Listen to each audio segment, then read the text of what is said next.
Alhamdulillah rabbil alamin wa bihi nasta'in ala umuri dunya wad din. Allahumma shalli wa sallim ala habibina Mustafa Muhammad sallallahu alaihi wasallam wa ala alihi wa sahbihi wa dzurriyyatihi wa azwajihi wa tabi'in wa tabi'in tabi'in lahum bi ihsan ila yaumil akhir. Alhamdulillah muslimin muslimat yang dirahmati Allah Subhanahu wa taala. Terutama sekali kita bersyukur karena Allah Subhanahu wa taala bagi lagi kesempatan kepada kita untuk meneruskan pengajian kita ataupun kuliah kita setelah kita berhenti seketika melalui bulan Ramadan yang penuh keberkatan. Moga-moga Allah Subhanahu wa taala menerima segala amalan yang kita lakukan pada bulan Ramadan. Taqabbalallahu minna wa minkum. Allahumma taqabbal amalana fi Ramadan ya Allah. Terimalah segala amalan kami yang kami lakukan pada bulan Ramadan. Wa taqabbal minna a'malana fi siwa Ramadan. Dan terimalah amalan kami yang kami lakukan pada bulan yang lain selain daripada bulan Ramadan.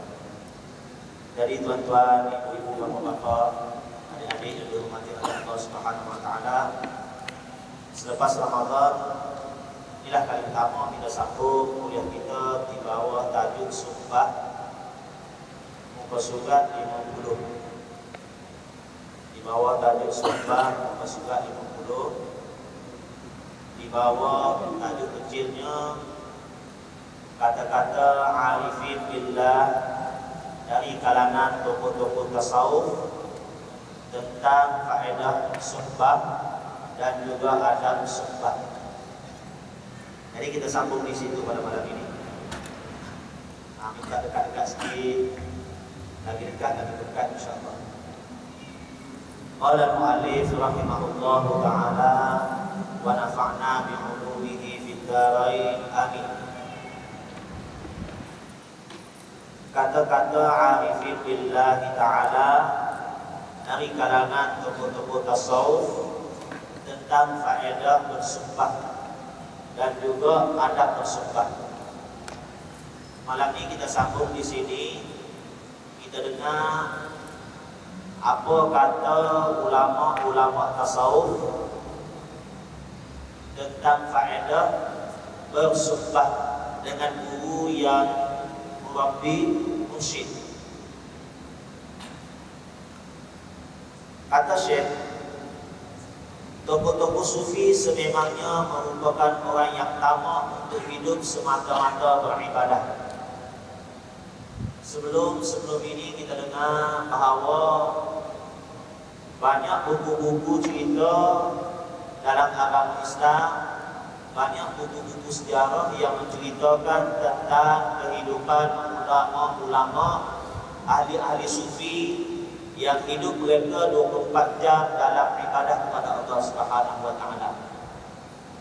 Jadi seolah-olah kehidupan mereka ini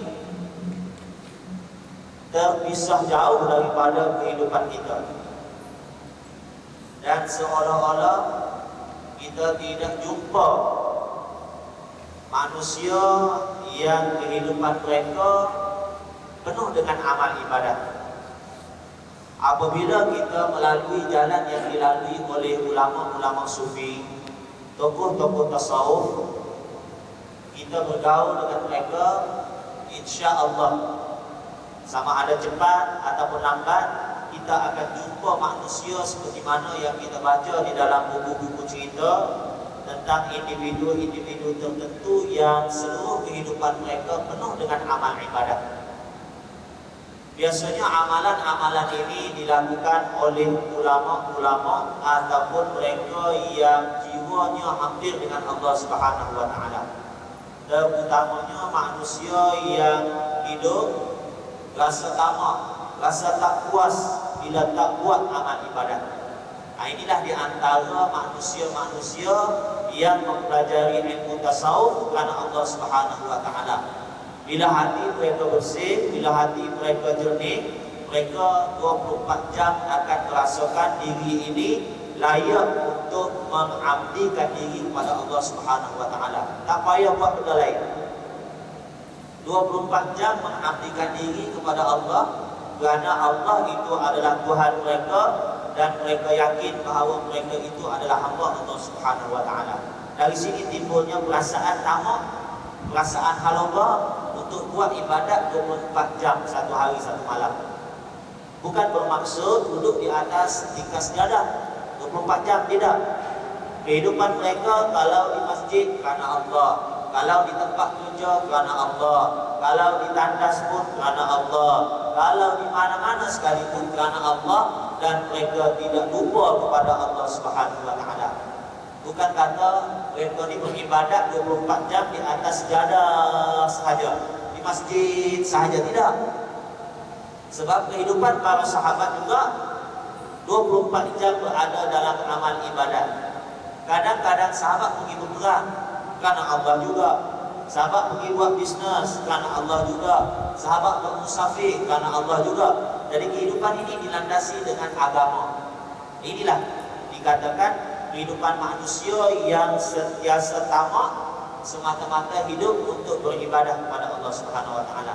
Kita akan jumpa manusia yang begini bila kita bergaul dengan ulama-ulama sufi ataupun golongan-golongan ahli suluk, ahli yang hati mereka lalui, mereka tarbiyah, mereka didik semata-mata untuk mencari keredaan Allah Subhanahu wa taala. Kita akan jumpa manusia. Sekarang ini mungkin kita tak jumpa. Hati kita kata, logik kata logik ada manusia yang begini. Logik kata logik ada manusia yang berzikir 100,000 satu hari. Macam tak logik dia, aku nak berzikir 300 pun malas. Aku nak berzikir 33 selepas sembahyang pun kadang-kadang buat, kadang-kadang tidak. Itu kita. Bila kita bergaul dengan manusia yang jiwa mereka bersih, hati mereka terikat dengan Allah Subhanahu wa taala, kita akan jumpa manusia yang jauh amal ibadatnya lebih banyak daripada kita. Kita akan jumpa manusia yang jiwanya jauh lebih bersih, lebih suci daripada kita. Tapi kita niat betul. Mengabdikan diri, membina asas kehidupan melalui dengar dan taat. Sami'na wa ata'na. Ini para sahabat Nabi. Sami'na, kami dengar, wa ata'na, dan kami taat. Sahabat Nabi sallallahu alaihi wasallam, kehidupan mereka dengar Nabi cakap, mereka taat. Mereka dengar ayat Al-Quran, mereka taat. Tidak banyak bertanya, tidak mempersoalkan kenapa begitu, begini, begitu, begini. Sekarang ini kadang-kadang dalam jiwa kita, bila Allah fardukan salat 5 waktu sehari semalam, kita bertanya lagi, kenapa Allah tidak buat begitu? Kenapa Allah buat begini? Kadang-kadang hati kita tanya, bukan pertanyaan biasa. Kadang-kadang pertanyaan dalam bentuk protes. Kalau Allah buat satu kali kan, kalau Nabi naik lagi tanya Allah Subhanahu wa taala minta lagi kurang. Setiap kali aku dengar Nabi minta kurang, Allah kasih kurang 5.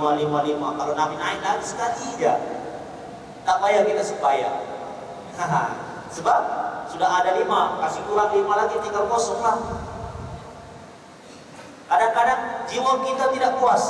Kenapa Allah suruh lelaki tutup aurat pusat hingga lutut? Kenapa Allah suruh perempuan tutup seluruh tubuh badan kecuali muka dengan tapak tangan? Kesianlah perempuan panas. Ini di negara kita. Kalau negara yang panas, benua Afrika sana, kesianlah perempuan. Seolah-olah kita tidak berpuas hati. Sedangkan para sahabat Nabi sallallahu alaihi wasallam, kehidupan mereka sami'na wa ata'na. Mereka dengar dan mereka taat. Manusia yang banyak bertanya pada zaman Nabi ini adalah Bani Israel, termasuk juga zaman sebelum Nabi sallallahu alaihi wasallam. Bila banyak bertanya, menyebabkan kehidupan mereka diselubungi dengan berbagai masalah. Seperti mana cerita-cerita yang kita tahu, Allah perintahkan supaya sembelih lembu. Mereka tanya. Allah bagi tahu satu, mereka tanya lagi satu. Allah bagi tahu satu, mereka tanya lagi satu. Sehingga kan Allah jawab pertanyaan mereka, menyebabkan mereka hampir-hampir tak dapat cari lembu yang diperintahkan oleh Allah SWT.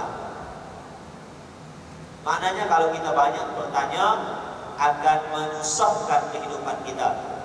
Sebab itu keluar kata-kata, siapa yang banyak bertanya lemah imannya. Bani Israel banyak bertanya, lemah iman.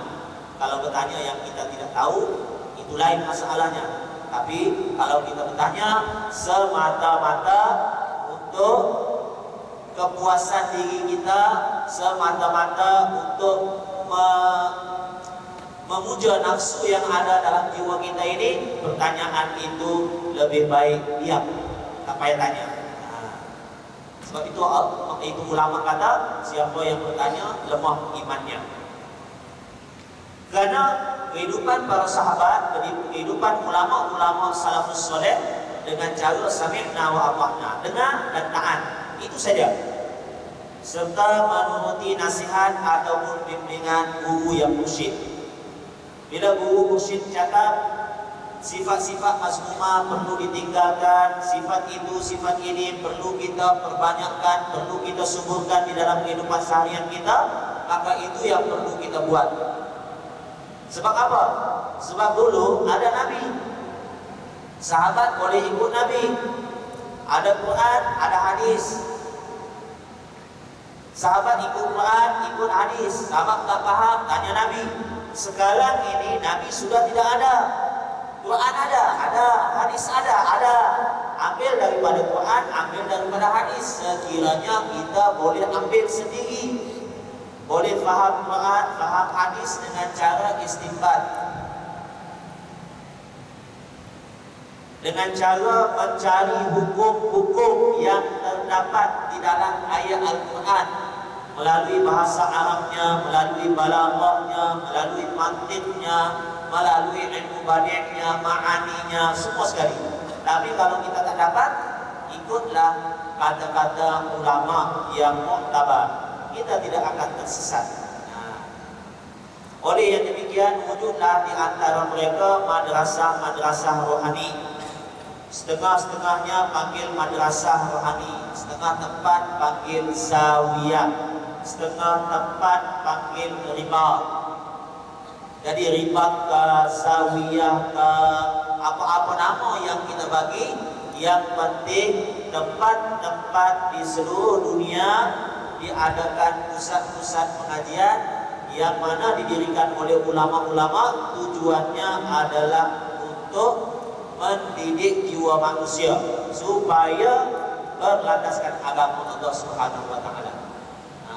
Kalau di benua Afrika sana banyak ribat-ribat didirikan.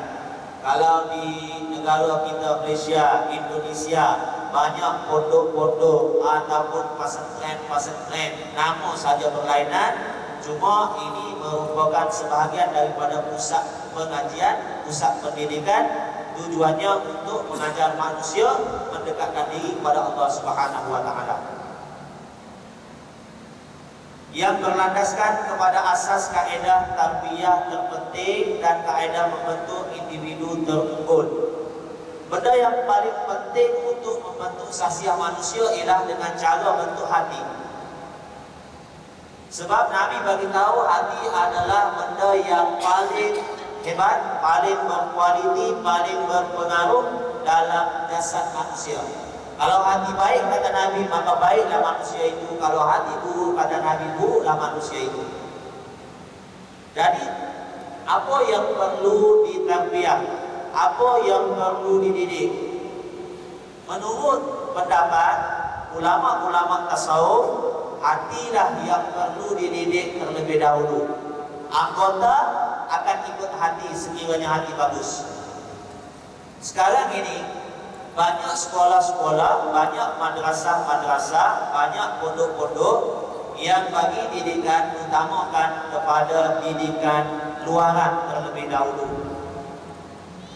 Ini tidak salah, tetapi terbalik. Bila didik luar, hati tak mungkin akan jadi baik. Kenapa? Kerana hati adalah raja. Luaran ini adalah tentera. Kalau raja sudah bagus, insya Allah dia yang akan mengarahkan tentera-tenteranya jadi bagus. Kalau tentera bagus, belum tentu raja akan jadi bagus. Karena raja itu yang paling berpengaruh dalam kehidupan manusia. Satu batang tubuh badan manusia. Jadi, kalau bagi ulama-ulama tasawuf, ulama-ulama sufi, ahli-ahli tarekat, mereka mendidik hati terlebih dahulu. Hati nak didik, nak bagi bersih, nak bagi jernih dengan apa? Dengan zikir. Ini semua adalah ajaran yang dibawa oleh Nabi sallallahu alaihi wasallam. Disebut dalam Quran, ingatlah dengan mengingati Allah hati menjadi tenang. Dalam hadis ada sebut hati manusia berkarat seperti mana berkaratnya besi, dan penggilapnya adalah zikrullah. Fa inna jilaaha zikrullah. Penggilap hati adalah berzikir kepada Allah. Dari sinilah ulama-ulama tasawuf membentuk hati terlebih dahulu. Lepas itu baru diikuti oleh anggota-anggota yang zahir. Ia juga berlandaskan kepada ikatan rohani yang kuat di antara syekh atau guru dan murid. Bila mempelajari ilmu-ilmu tasawuf, benda yang paling penting juga ialah hubungan hati anak murid dengan guru, hubungan syekh dengan murid. Ini benda yang paling penting. Sekiranya tidak ada hubungan hati di antara anak murid dengan guru, maka manfaatnya tidak akan sampai kepada pemuncaknya. Ada manfaat kurang, ada manfaat tapi lambat dapat. Bila ada rabithah, dia panggil rabithah, hubungan hati di antara anak murid dengan guru. Walaupun dengan hanya melihat guru, anak murid mendapat manfaat. Walaupun dengan hanya melihat anak murid, guru boleh mendidik. Itu guru yang berkualiti. Minan nazarah ibrah, kata ulama. Minan nazarah ibrah. Daripada pandangan mata mampu mendapat pengajaran. Ulama-ulama tasawuf, syekh guru saya rahimahullah subhanahu wa ta'ala, hafizahullah, beliau menyebut, sekiranya seorang anak murid itu tidak mendapat manfaat ketika ketiadaan guru, maka dia sebenarnya belum mendapat manfaat. Dan sekiranya seseorang itu tidak mendapat manfaat dengan pandangan guru, sesungguhnya dia belum mendapat manfaat. Ramai manusia yang apabila guru bercakap, dia dapat manfaat, tetapi bila guru hanya tengok dia tidak dapat apa-apa. Ramai manusia yang apabila berada di depan guru, dia dapat manfaat. Apabila jauh daripada guru, dia tak dapat apa-apa.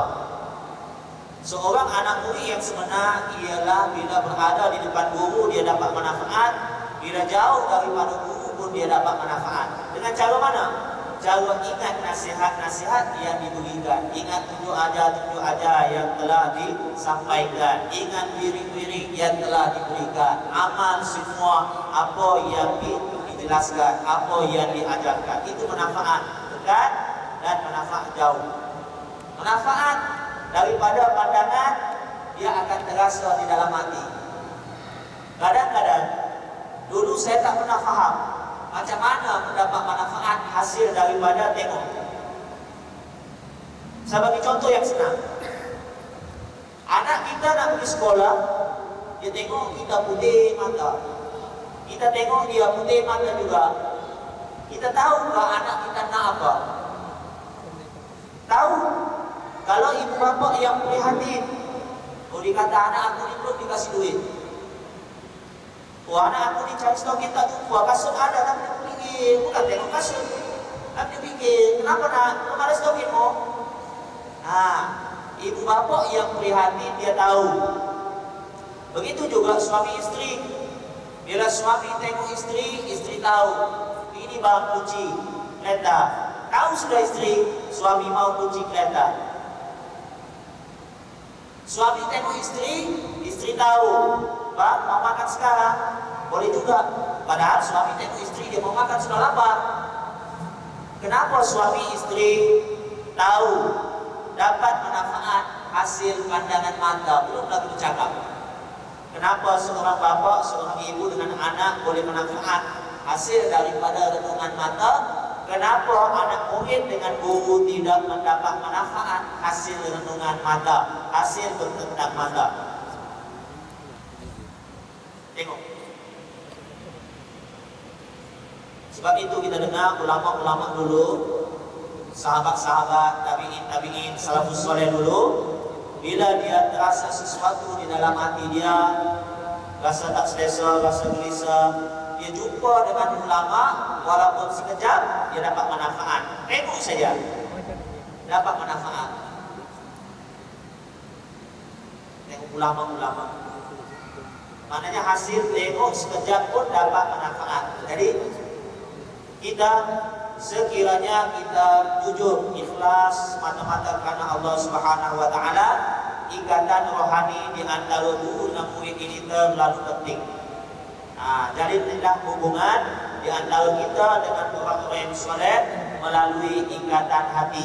Benda begini tidak akan menjelma di dalam kehidupan kita kecuali setelah kita berbaik sangka, husnuzan dengan alim ulama.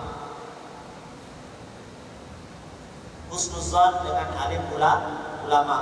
Kalau kita dalam hati kita tak puas hati dengan alim ulama, jarang kita dapat manfaat yang berlipat kali ganda daripada dia.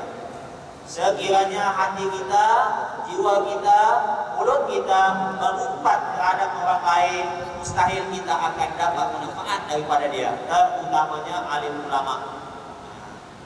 Jadi kita kena berbaik sangka, hati kita kena jaga. Sebab itu saya pernah sebut, idza kunta amama ulama fahfaz lisana.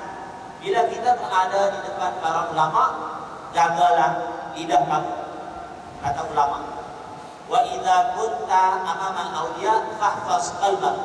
Bila kita berada di depan para wali, jagalah hati kamu. Jadi dengan ulama kita jaga mulut, dengan aulia para wali kita jaga hati. Dari dua-dua kita jaga. Jangan ada buruk sangka, jangan celupan.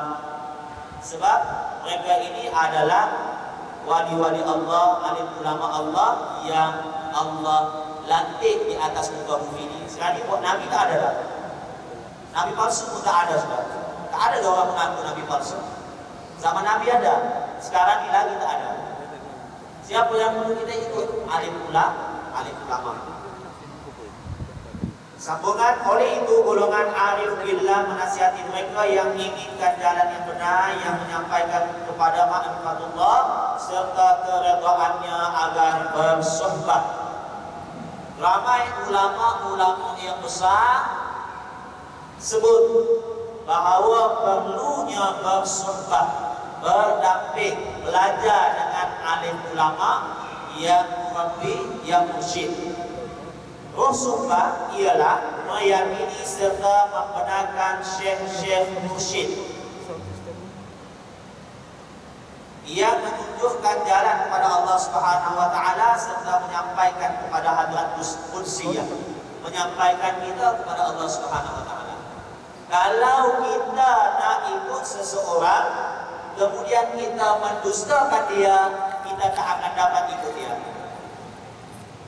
Hati kita jadi tawar, hati kita jadi hamba. Sebab itu kena jaga adab kita dengan guru.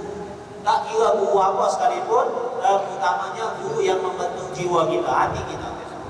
Kalau kita tak jaga hati kita terhadap guru, hati kita akan jadi tawar, hati kita akan jadi hamba.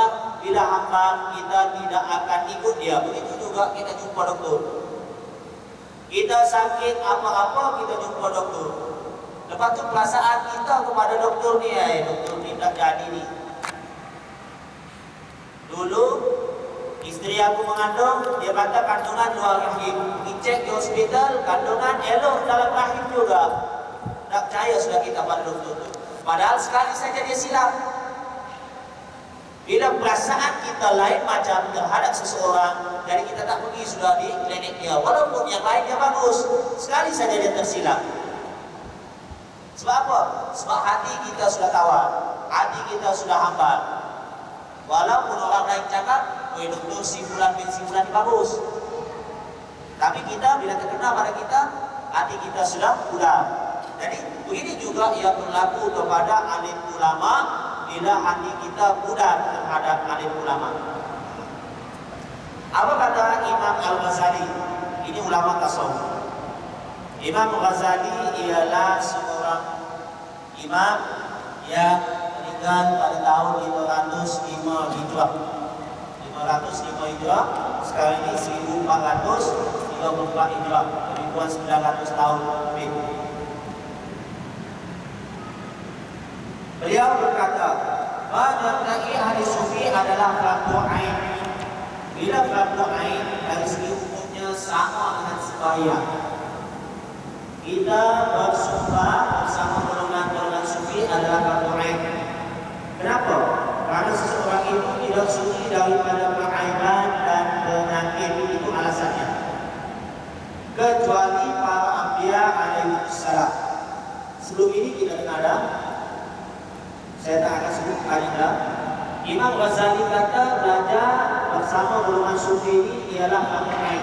Bila fardu ain kita tak buat berdosa. Kalau kita buat kita tak berdosa, lepas sudah tanggungjawab kita. Tetapi sekiranya anak isteri kita tak buat, anak isteri kita berdosa. Jiran kita tak buat, jiran kita berdosa. Sama macam puasa Ramadan.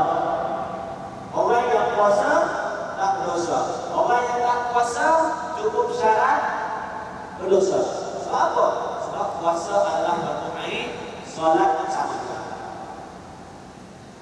Beliau berkata pada bulannya ini Imam Al-Ghazali cerita. Dia kata pada bulannya aku memikirkan keadaan orang soleh dengan orang arifin. Dulu Imam Al-Ghazali percaya kepada tasawuf. Dan kita Imam Al-Ghazali cerita pasal diri dia sendiri. Aku tak percaya, aku mengingkari keadaan orang-orang soleh. Cerita di sana ada si fulan bin si fulan, begitu soleh orangnya. Di sana ada orang alif billah, hatinya begitu bersih. Kata Imam Al-Ghazali, aku tak percaya, aku ingkar. Sehinggalah aku bersumpah dengan guruku, syekhku, yaitu Syekh Yusuf An-Nassaj. Ini guru kepada Imam Al-Ghazali. Dulu aku tak percaya, bila aku jumpa guru aku Yusuf An-Nassaj, barulah aku percaya kepada golongan-golongan sufi. Beliau sentiasa berkira-kira dengan mujahadah sehingga aku memperoleh waris. Guru dia tadi suruh dia bermujahadah lawan nafsu. Inna nafsa la'ammaratun bisu. Karena nafsu manusia menuntut buat benda yang jahat. Jadi Imam Al-Ghazali Tabriyah dididik oleh guru musyid dia Imam Yusuf An-Nassaj. Sehinggalah dia kata, aku memperoleh wali. Apa kata wali? La ya'til wali illa min ba'dil wir. Wali tidak akan datang kecuali setelah adanya wirid. Apa maksud wali? Warid ini adalah satu pemberian, satu anugerah daripada Allah Subhanahu wa taala yang Allah bagi kepada seorang hamba yang mengamalkan wirid, mengamalkan zikir, mengamalkan hizib, mengamalkan wazifah, apa namun sekalipun itu adalah wirid yang kita amalkan seharian dalam kehidupan kita. Allah bila kita amalkan wirid, Allah akan bagi satu pemberian yang mana hati kita ini akan didatangi oleh satu perasaan. Kalau kita belajar ilmu, senang faham. Kalau kita mendidik anak-anak, senang mendidik. Kalau kita berada dalam satu situasi yang gelisah, kita akan rasa lapar. Itu adalah warid, satu pemberian, satu kurniaan yang Allah campakkan ke dalam hati manusia yang beriman, yang mengamalkan wirid.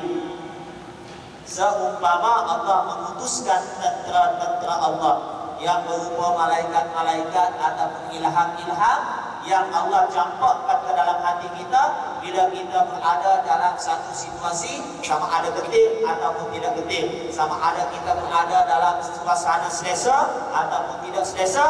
Kadang-kadang Allah datangkan warid, kadang-kadang tidak. Bagi mereka yang mengamalkan wirid betul-betul, Allah Subhanahu wa taala akan datangkan berbagai warid untuk dia. Jadi ulama-ulama tasawuf kata la ya'til warid illa min ba'dil wird. Warid tidak akan diperolehi oleh ahli suluk, warid tidak akan datang kepada seseorang kecuali setelah dia mengamalkan wirid. Nah, maknanya zikir. Zikir juga mesti berzikir. Kata Imam Al-Ghazali, guru aku ni sentiasa ajarku, sentiasa tunjuk jalan mujahadah sehingga aku dapat warid. Lalu aku melihat Allah Subhanahu wa taala di dalam tidur. Ustaz, betul ke? Boleh tengok Allah dalam tidur. Imam Al-Ghazali tengok dan imam-imam lain juga tengok lebih daripada 1 kali, lebih daripada 10 kali, termasuk Imam Ahmad Ibn Hanbal, Imam Hambali, melihat Allah Subhanahu wa taala di dalam tidur. Ini perkara yang harus berlaku. Bila kaifa wala aina. Tidak boleh kita tanya kaifa, bagaimana. Wala aina, tak boleh kita tanya di mana jumpa Allah dalam tidur tu. Sebab Allah tidak ada bagaimananya, tidak ada di mananya. Tak boleh kita kata Allah aku jumpa di taman, maknanya Allah bertempat. Tak boleh begitu. Bila aina wala kaifa, tak boleh kita sebut di mana, tak boleh kita sebut bagaimana. Itu adalah anugerah Allah yang Allah anugerahkan kepada manusia-manusia yang tertentu menjadi pilihan Allah Subhanahu wa taala. Dari Imam Al-Ghazali, dia kata, lalu aku melihat Allah Subhanahu wa taala di dalam tidur. Allah berkata kepadaku, wahai Abu Hamid. Abu Hamid ini bapa kepada Hamid. Hamid ini salah seorang anak Imam Al-Ghazali. Kalau tak ada anak nama Hamid pun sunat. Dan sunnah Nabi menggelarkan seseorang itu dengan nama Abu dan disandarkan kepada anaknya, yang biasanya lelaki yang sulung. Kalau tak ada anak pun, contohnya nama dia Abdullah, anak dia nama Khairuddin. Jadi bila ada anak, sebelum ada anak dia dipanggil Abdullah. Bila ada anak ataupun belum lagi kahwin ke, satu situasi bila ada anak ditukar namanya, panggil bapa Khair, Abdul Khair, bapa kepada Khair, Khairuddin. Ini sunnah Nabi, sunnah juga. Setengahnya belum lagi ada anak, masih lagi kanak-kanak, tapi oleh kerana pelangainya begitu pemurah, hidupnya lebih, dipanggil Abdul Khair. Umurnya baru 7 tahun, belum kahwin lagi, dipanggil bapa kepada kelebihan, karena dia mempunyai banyak kelebihan. Kalau dia baik, dipanggil juga Abdul Khair, bapa kepada kebaikan. Kenapa? Karena pelangainya penuh dengan kebaikan. Ini sunnah juga, karena Nabi menggelarkan para sahabat yang kecil-kecil dengan panggilan macam-macam. Kita, suasana tempat kita, Pakcik Mamat, kita panggil Pak Mamat. Nama dia Muhammad, kita panggil Pak Mat. Pak itu adalah Abu, Mat tu nama dia. Itu sikit beza kita dengan Arab.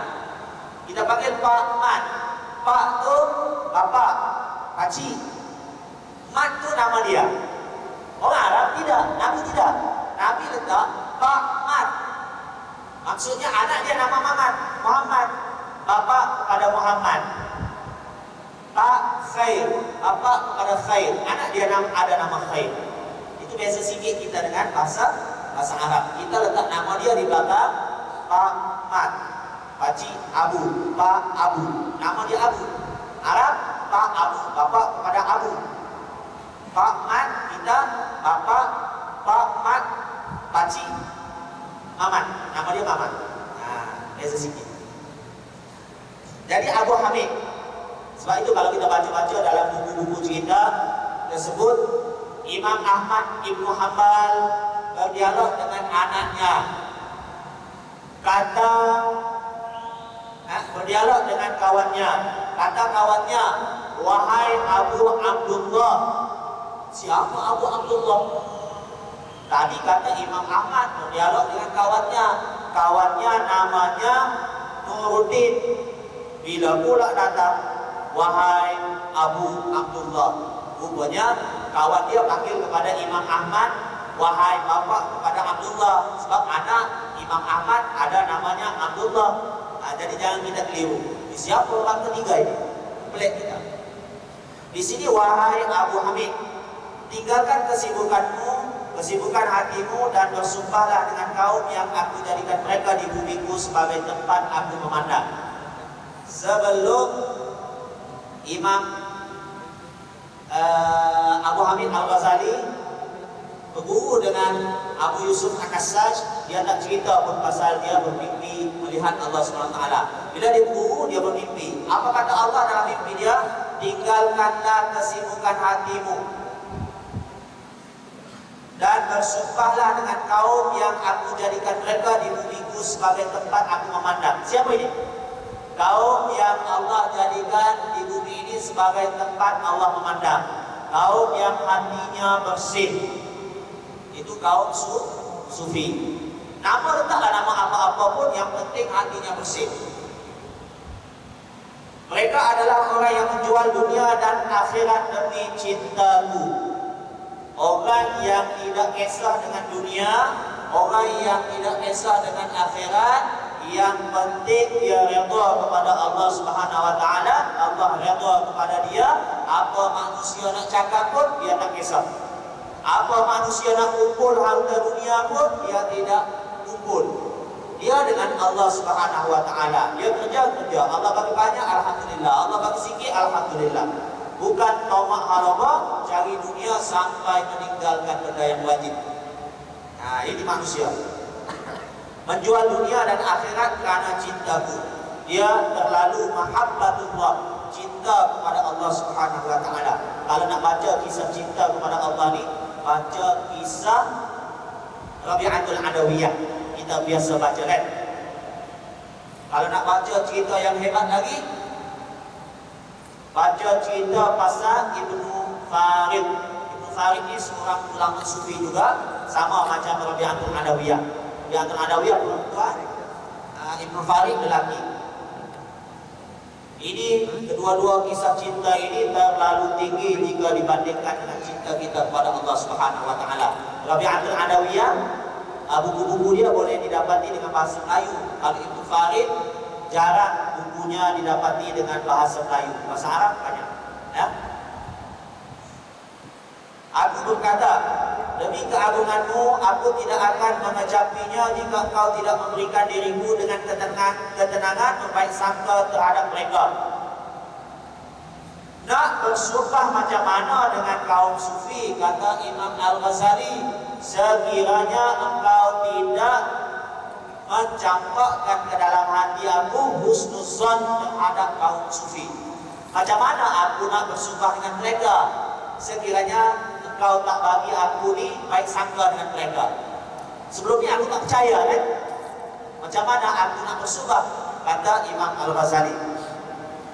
Allah menjawab, sesungguhnya aku telah lakukan perkara tersebut. Baik sangka itu ada sudah dalam diri Imam Al-Ghazali. Memutus di antara kamu dan mereka ialah kesibukanmu mencintai dunia. Sesiapa yang mencintai dunia, melebihi akhirat, Allah tidak akan bagi kesenangan, lorong, laluan kepadanya untuk mempelajari ilmu-ilmu kesufian, ilmu-ilmu tasawuf. Maknanya kalau Allah gerakkan hati kita, Allah sampaikan kaki kita, Allah jejakkan kaki kita untuk mempelajari ilmu yang melibatkan hati, itu tandanya Allah jauhkan sedikit kita daripada dunia. Allah sudah sayang kepada kita. Tinggal lagi kita jauh meneruskan laluan yang telah dilorong oleh Allah Subhanahu wa taala.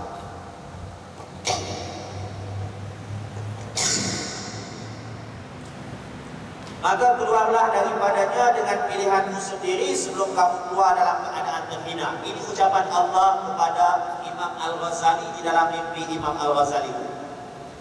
Allah suruh Imam Al-Ghazali tinggal dunia, pergi berkawan, bersumpah, pergi berdamping dengan ahli sufi. Kalau kamu tidak keluarkan dunia daripada hati kamu, kata Allah, dengan pilihanmu sendiri, aku akan keluarkan kamu daripada dunia dalam keadaan terhina. Macam mana? Sebagai contoh, senang saja. Masa Allah suruh kita pilih, Allah bagi pilihan kepada kita, dalam kehidupan kita sehat, dalam kehidupan kita banyak harta, banyak kekayaan, banyak duit, suasana hidup aman damai. Allah bagi pilihan kepada kita untuk mempelajari ilmu-ilmu membersihkan jiwa. Kita datang, alhamdulillah. Kita belajar, alhamdulillah. Ini satu pilihan. Pilihan yang kedua, sekiranya Allah ini sudah buka laluan kepada kita, tetapi kita tidak melorongkan hati kita, tak tinggal dunia, pergi belajar agama, pergi belajar ilmu untuk menyucikan jiwa, maka Allah akan keluarkan kita dalam keadaan terhina. Macam mana? Harta yang kita ada itu Allah jadikan kita bankrupt. Keluarga kita yang kita ada Allah kasih porak-poranda. Anak yang kita ada itu Allah boleh kasih matikan dia. Otak yang kita ada Allah boleh kasih kita separuh gila. Macam-macam Allah boleh buat sehingga kita tidak ada lagi tempat untuk kita tuju. Last sekali kita tuju ke mana? Sudah habis daya upaya kita, last sekali kita menuju masjid, kita menuju ilmu-ilmu agama. Allah sudah kasih hina kita. Daripada kita kaya, Allah jadikan kita muflis. Selepas muflis baru kita datang ke masjid. Hina. Keluarga kita elok-elok, orang sangka kita bagus, bahagia dengan keluarga kita. Tiba-tiba Allah kasih pisahkan kita dengan isteri kita, pisahkan kita dengan anak kita. Kemudian bila keadaan terdesak, kita sudah jadi hina di pandangan pada pandangan masyarakat. Maka dalam masa itu kita tidak ada tempat lagi untuk kita tuju. Kita jumpa kawan kita pun pandang lain pada kita. Lah sekali kita tuju ke mana? Baru kita menuju cari ilmu agama. Mungkin hati aku tidak betul dulu, hati aku tak bagus, hati aku tak bersih, sekarang aku mau pelajari. Allah dulu Allah bagi pilihan. Kau kaya, kau dihormati, kau itu, kau ini, kau sehat dan sebagainya. Kau tak mau datang. Aku sudah bagi pilihan, aku sudah gerakkan hati kau untuk belajar. Tapi gerak sikit kau tak layan, gerak sikit kau tak layan. Saya sebut dulu ceramah Isra Mi'raj bahwa itu adalah jundun min junudillah. Satu tentera daripada tentera Allah, Allah campak ke dalam hati kita untuk gerakkan hati kita. Tetapi bila kita tak layan tentera itu, lama-lama dia akan berdiam diri. Kalau kita layan, insya Allah digerakkan untuk kebaikan, kita akan menuju kebaikan. Jadi bila Allah panggil kita dalam suasana begini, kita tak layan, Allah jadikan satu masalah kepada kita dan dia kasih hina sedikit kita supaya apa? Supaya kita kembali kepada Allah Subhanahu wa taala. Allah pandai buat. Betapa ramai manusia yang dalam keadaan selesa, dia tak kembali kepada Allah Subhanahu wa taala, tetapi bila Allah bagi ujian dia bertubi-tubi, akhirnya dia kembali ke pangkal jalan. Tengok dalam kehidupan kita, kehidupan keluarga kita, kehidupan masyarakat kita. Ramai. Itu juga disebut di dalam hadis Nabi sallallahu alaihi wasallam. Sesungguhnya sambungan Telah kulimpahkan cahaya dari samping kudusku, tiba-tiba dalam keadaan gembira aku terjaga dari tidur, kata Imam Al-Ghazali. Selepas itu aku pergi berjumpa dengan guruku Yusuf An-Nassaj, lalu aku ceritakan mimpiku. Beliau tersenyum sambil berkata, wahai Abu Hamid, ini adalah bentangan kami yang lahir pada permulaannya. Ini adalah satu nikmat, satu rahmat, satu anugerah yang Allah bagi pada peringkat permulaan. Kata Syekh guru kepada Imam Al-Ghazali, permulaan. Allah kasih alamat supaya Imam Al-Ghazali keluar daripada dunia pergi bersumpah dengan golongan sufi. Bahkan sekiranya kamu bersumpah denganku, nescaya basirahmu, hatimu akan memperoleh pertolongan dan bantuan daripada Allah SWT. Ini cerita panjang, diambil sikit saja. Sambungannya lagi, Imam Ghazali juga berkata, di antara perkara yang wajib bagi ahli suluk, orang yang menempuh jalan untuk ma'rifatullah, menempuh jalan akhirat, bukan jalan dunia, antara perkara yang wajib, dia kata, ialah dia hendaklah mempunyai mursyid murabbi. Mesti, kata Imam Al-Ghazali. Imam Ghazali tidak yang memilih kitab Mau'izatul Mu'minin, kitab Ihya Ulumuddin, yang kita baca hebat-hebat. Kitab Ihya Ulumuddin adalah karangan Imam Al-Ghazali yang sebahagian besarnya isinya juga terkandung di dalam kitab rujukan Imam Al-Ghazali. Kitab apa? Kitab Utul Qulub, karangan Abu Talib Al-Makki. Imam Al-Ghazali